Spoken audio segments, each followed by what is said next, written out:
Halo sahabat, tahukah kamu kalau di tanggal 15 April tahun 1912 kapal RMS Titanic tenggelam di Samudra Atlantik Utara.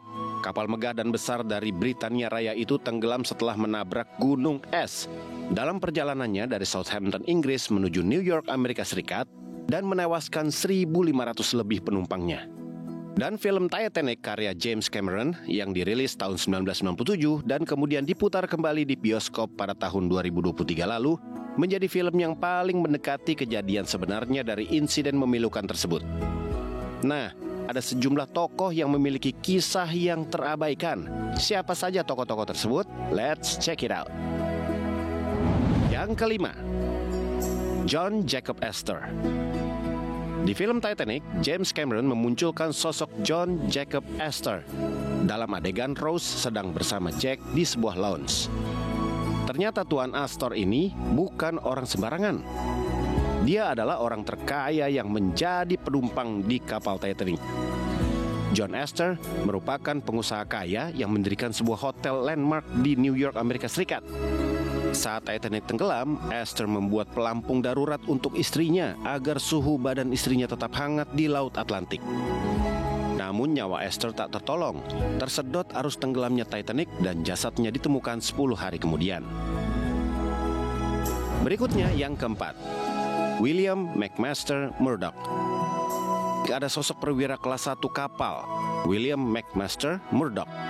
Salah satu adegan yang kita ingat adalah ketika William memutuskan bunuh diri setelah menembak 2 penumpang saat terjadi kerusuhan berebut sekoci.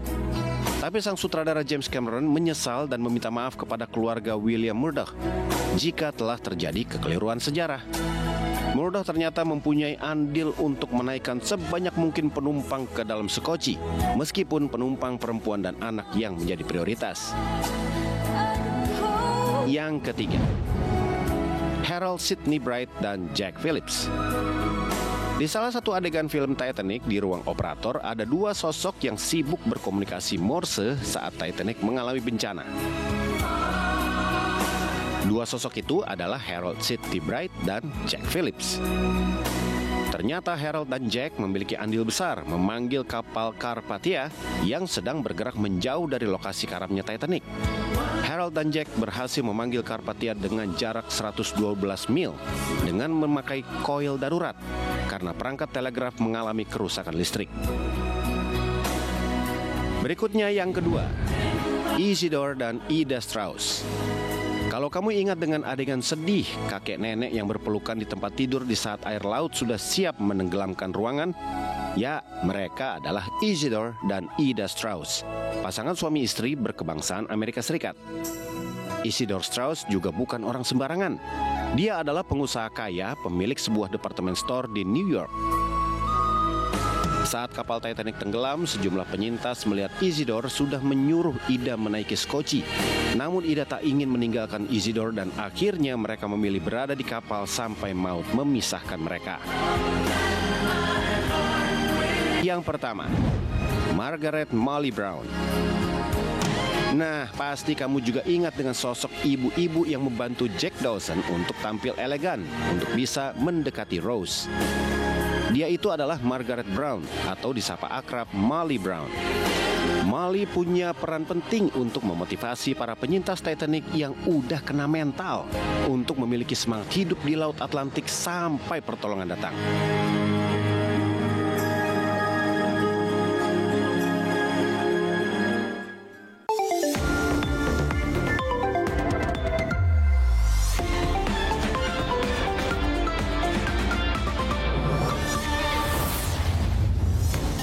Halo sahabat RTV, berjumpa lagi dengan kami berdua di Lensa Indonesia Malam. Saya Ahmad Topan. Dan saya Retno Ayu. Tadi udah dibuka dengan film Titanic. Betul, dan dimana tanggal 15 April itu merupakan kejadian tragis tenggelamnya kapal. Kisah nyatanya ya. Tapi kalau ngomong-ngomong film tuh waktu tayang berarti saya masih kecil banget gitu loh. Sekolah SD tau. Aduh. Sama kayaknya saya belum lahir. Oh gitu ya. Berarti kita nggak terlalu inget lah ya. Kita tahu, cuman waktu itu belum boleh nonton. nonton. Benar. Ya. Nah, selain bicara tentang tadi, dan itu sempat viral pada masanya loh. Iya ya. Itu rame banget orang pengen gitu. nonton. Nah, bicara tentang viral-viral, aku mau berbagi informasi. Viral apa nih? Ini ada yang viral-viral ya, di mana katanya nih ada dorong-dorongan, ada cekek-cekekan, tahu Aduh, nggak? serem banget sih itu kasus yang anggota DPRD Sumatera Utara sama pramugari itu ya. Betul, yang di pesawat itu. Tapi jangan suzon dulu. Itu katanya tuh bukannya cekik-cekikan atau dorong-dorongan, cuman nggak sengaja kedorong karena ada penumpang lain, jadinya ya mungkin ya hampir jatuh aja gitu. Iya, kan katanya begitu ya. Tapi kan kalau bisa kita lihat kan ada videonya tuh, yang ada videonya, ada buktinya. Terus juga ibunya juga udah diturunin dari pesawat, kan berarti kan istilahnya ya berarti bersalah dong gitu kan. Dan juga katanya sudah masuk ke ranah hukum. Aduh, jadi nah, gimana jadi dong? bingung tuh mana yang bener nih, beneran ada cekek-cekekan atau emang cuma kedorong? Kita lihat aja lah informasi lengkapnya.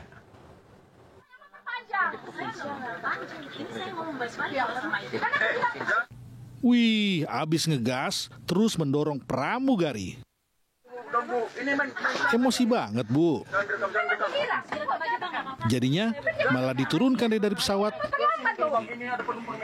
Video viral ini terjadi di Bandara Binaka, Gunung Sitolinias, Sumatera Utara.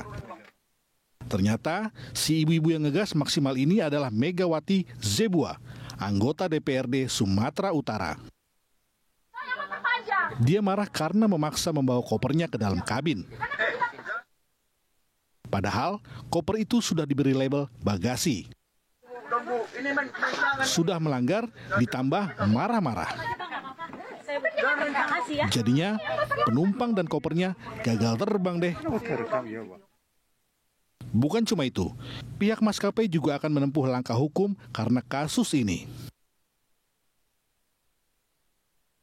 Saat ini Wings Air sedang menempuh langkah-langkah hukum sebagai bagian komitmen untuk melindungi awak pesawat yang bertugas serta bagian menciptakan penerbangan yang aman dan profesional bagi semua pihak. Saat ditemui di gedung DPRD Provinsi Sumut di Medan, Megawati membantah melakukan kekerasan terhadap pramugari saat perdebatan terjadi. Makanya pada saat itu saya bilang, tolonglah dibantu, kasih bapak ini. Bapak ini kan tua, tidak tahu apa-apa, mungkin begitu aja. Tapi mungkin ada yang videokan saya dari belakang dan menunjukkan bahwa saya mencekik. Padahal Tuhan, saya tidak pernah ada perasaan mau mencelakakan orang. Mungkin demikian saja. Kalau begini, bagaimana kira-kira kelanjutan ini, sahabat? Lanjut jalur hukum atau jalur damai dengan materai? Dari Medan, Sumatera Utara, Wahyu Maulana, RTV. Tuh penjelasannya gitu sih. Kita lihat nanti ya siapa nih yang benar. Ya, Apa kan udah memang di ranah pengambilan hukum ini video? kan. Betul. Ya. Tapi tetap udah viral sih. Ngomong-ngomong viral masih ada lagi nih yang viral. Apa nih? Masih soal kekerasan juga tapi di Pekanbaru Riau. Ah, itu mah yang kalau kata anak zaman sekarang, wah Bang Jago nih naik motor sambil nunjukin senjata tajam. Iya, tapi bukan cuma ditunjukin Topan. Ini arogannya dia bahkan sampai ngerusak kendaraan orang lain pakai senjata itu. Apa alasannya? Mau tahu kenapa? Karena mabuk-mabukan. Aduh.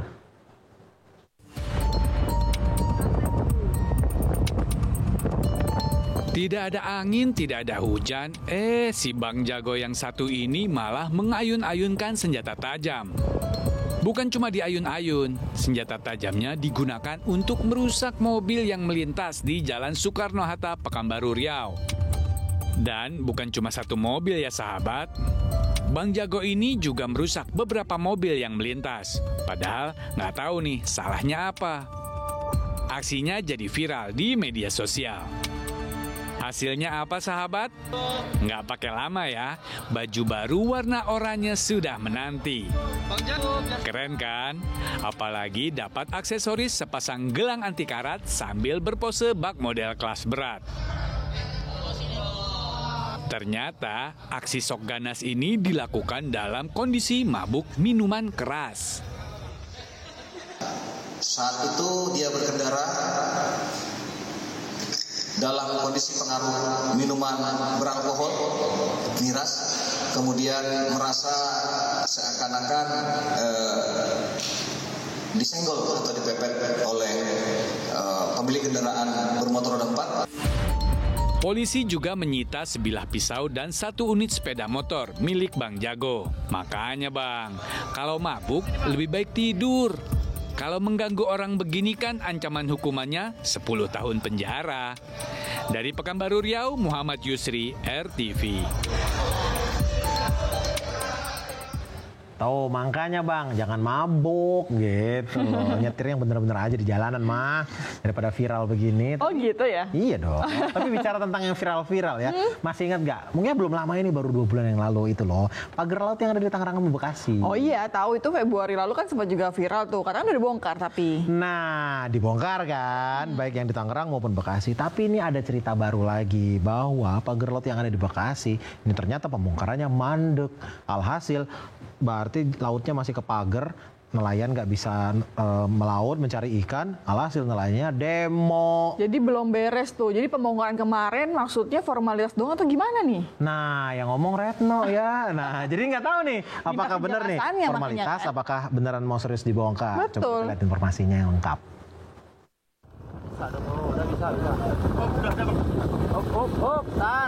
Sahabat masih ingat kan kasus pagar laut Bekasi, Jawa Barat? Nah, bulan Februari kemarin kan sudah terbukti melanggar aturan. Dan bahkan sudah dapat pujian nih, soalnya perusahaan yang menanam pagar membongkar sendiri pagar lautnya. Tapi ada apa nih? Kok banyak yang unjuk rasa minggu kemarin? Di tengah-tengah lahan reklamasi yang dibatasi oleh pagar laut pula. Ternyata, setelah diliput media, proses pembongkaran pagar laut berhenti begitu saja. Bukan cuma itu, deretan batang bambu milik PT Tata Ruang Pelabuhan Nusantara dan PT Mega Agung Nusantara masih membentang di lautan, lengkap dengan lahan berlumpur hasil reklamasi. Kalau begini, akses nelayan tradisional untuk melaut jadi terbatas. Memang mereka melakukan kegiatan pembongkaran, tapi ini sambil diangkat lumpurnya itu dan diuruk ke lahan itu sendiri. Berarti ada kemungkinan reklamasi dia lakukan. Gimana sih Pak? Kemungkinan sedikit demi sedikit kemungkinan ya akan terjadinya reklamasi. Kuasa hukum PT TRP mengaku menghentikan proses pembongkaran pagar laut dengan alasan pagar ini merupakan barang bukti penyelidikan Polri. Ia memastikan akan melanjutkan pembongkaran setelah seluruh proses hukum selesai. Para nelayan siap membantu proses pembongkaran agar mereka bisa kembali melaut dengan tenang. Dari Bekasi, Jawa Barat, Adika Fadilutomo, RTV. Tuh gitu demonya ternyata. Jadi rame lagi deh nih ya kan, nggak diselesaikan. Semoga bisa segera selesai deh. Tapi kalau ngomong yang rame-rame, yang selanjutnya ini masih rame juga nih. Ini apa nih? Karena bukan demo, tapi banyak orang yang lagi antri untuk beli emas, nge-war emas. Nah ini yang bikin bingung nih. Biasa kan orang tuh ya emas itu pas lagi harganya murah ngantri beli, nanti pas harganya mahal kayak sekarang nih kan lagi mahal nih, dijual biar untung. Lah ini kenapa pas lagi mahal malah beli? Iya sih logikanya gitu. Tapi kayaknya sebagian besar masyarakat ini berpikir atau memprediksi bahwa lonjakan atau ritmenya ini masih akan terus naik. Terus mungkin kan bulan depan baru dijualin lagi. Lah, bisa jadi kan buat investasi. Cuman ya udahlah kita lihat aja deh informasinya kenapa.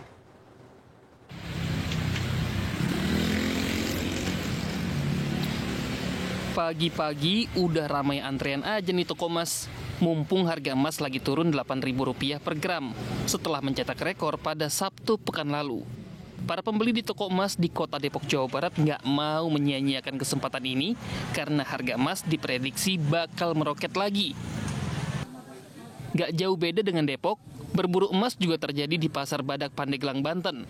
Kebanyakan dari mereka membeli emas dalam bentuk perhiasan seperti cincin, gelang, dan kalung model terbaru. Salah seorang pembeli mengaku tetap membeli emas di saat harganya sedang naik untuk berinvestasi. Kalau sebelumnya sih 1,5 juta, kalau sekarang 1,2 juta. Oh naik ya? Iya naik. Nah Bu, alasan beli emas ini kan lagi naik nih Bu, alasannya apa nih Bu? Cuma investasi aja. Sementara itu, menurut pemilik toko emas, omset penjualannya terus naik sampai 50%. Emasnya teken be. Alhamdulillah pasca Lebaran antusias warga atau masyarakat di sini akan pembelian emas itu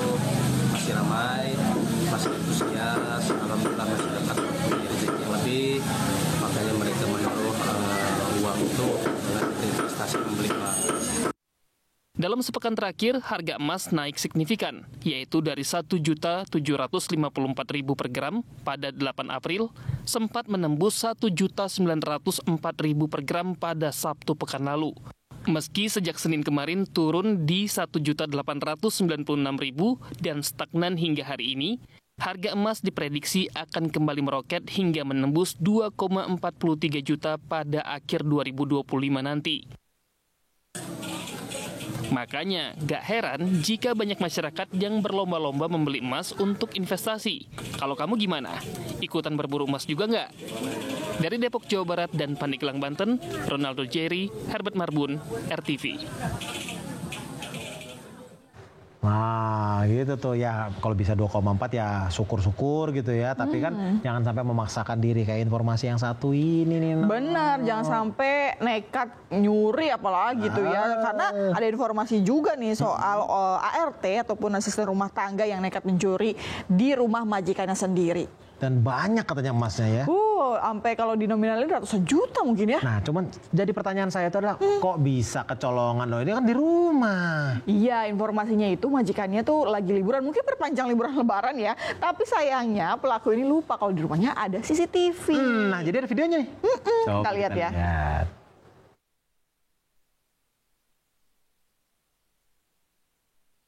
Aduh, nekat bener. Wanita yang bekerja sebagai asisten rumah tangga ini diam-diam masuk kamar majikannya.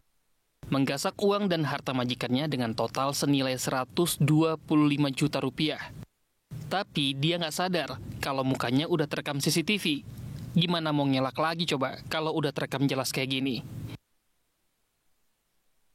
Menurut korban, dia mengetahui kejadian tersebut setelah pulang liburan melihat rumahnya dalam keadaan sepi dan asisten rumah tangganya, RK, udah nggak ada. Dengan rekaman CCTV tadi, korban langsung melapor ke polisi sampai akhirnya pelaku ditangkap pada 10 April lalu. ART tersebut berhasil mengambil sejumlah uang tunai rupiah, dolar Amerika, kemudian perhiasan dalam bentuk emas. ART tersebut berhasil kami amankan di wilayah Jawa Tengah, Kabupaten Blora. Setelah berhasil kami amankan, ART tersebut kami bawa ke Subdit Resmo Polda Metro Jaya untuk kami lakukan pemeriksaan lebih lanjut. Tuh kan, nekat sih. Kalau udah begini, pelaku nggak cuma kehilangan pekerjaan, tapi juga harus mendekam di penjara. Dia dijerat pasal tentang pencurian dengan ancaman 5 tahun penjara. Dari Jakarta, Hendra Aryadi, RTV.